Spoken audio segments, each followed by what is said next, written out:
বুবলির জন্য দেবাশিস বিশ্বাসকে ফোন দিয়ে অনুরোধ করেছিলেন শাকিব খান। হ্যালো ভিউয়ার্স, বিস্তারিত জানতে চ্যানেলটি সাবস্ক্রাইব করে সম্পূর্ণ ভিডিওটি দেখতে থাকুন। সুপ্রিয় দর্শক, বর্তমান সময় আলোচনার ট্রেন্ডিং এ রয়েছেন সুপারস্টার শাকিব খান ও শবনম হোসেন বুবলি। তাদের ব্যক্তিগত জীবন নিয়ে মাঝে মধ্যে আলোচনা কেন্দ্রবিন্দুতে থাকেন তারা। বেশ সমালোচনাও শোনা যায় তাদেরকে নিয়ে। আর এবার হুট করে শাকিব ও বুবলির চাঞ্চল্যকর তথ্য জানালেন দেবাশিস বিশ্বাস। সাম্প্রতিককাল এক সাক্ষাৎকারে উপস্থিত হয়ে দেবাশিস বিশ্বাস বলেন, বুবলির জন্য একটার সময় শাকিব খান আমাকে ফোন দিয়ে অনুরোধ করেছিল, কেননা 2016 সালে শবনম বুবলি যখন চলচ্চিত্র জগতে পা রাখেন তখন সুপারস্টার শাকিব খানের অনুরোধে বজগিরি সিনেমার মহরতের সময় আমি উপস্থিত হয়েছিলাম এবং শবনম হোসেন বুবলির সঙ্গে আমার দেখা হয়েছিল। শুধুমাত্র সেই দিন শাকিব খান আমাকে ফোন দিয়ে অনুরোধ করে বলে, দেবাশিস দাদা, আপনি বজগিরি সিনেমার একটা নায়িকা নেওয়া হয়েছে, এই নায়িকা মহরতটা করে দেন। দেবাশিস বিশ্বাস তখন জানায়, শাকিব খানের মতো একজন নায়ক যেহেতু আমাকে ফোন দিয়েছে, অবশ্যই আমি তার মহরত করে দেব। তবে শবনম বুবলির ব্যাপারে আমি একটা কথা বলতে চাই, চলচ্চিত্র জগতে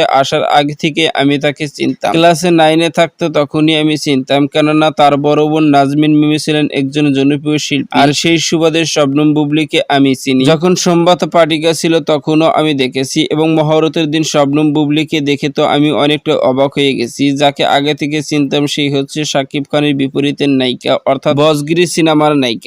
এমনই ভাবে মন্তব্য করতে দেখা গেছে দেবাশিস বিশ্বাসকে। তো সুপ্রিয় দর্শক, তাহলে কি একটা সময় শবনম হোসেন বুবলিকে চলচ্চিত্র জগতে আনার জন্য অনুরোধ করেছিলেন দেবাশিস বিশ্বাস? এই বিষয়টি শুনে আপনাদের কেমন লাগছে জানিয়ে দেন আপনাদের মূল্যবান মতামতটুকু ভিডিওর কমেন্ট বক্সে। ভিডিওটি ভালো লাগলে একটা লাইক। নিত্য নতুন ভিডিও আপডেট পেতে চ্যানেলটি সাবস্ক্রাইব করুন। অসংখ্য ধন্যবাদ প্রভিটু উপভোগ করার জন্য।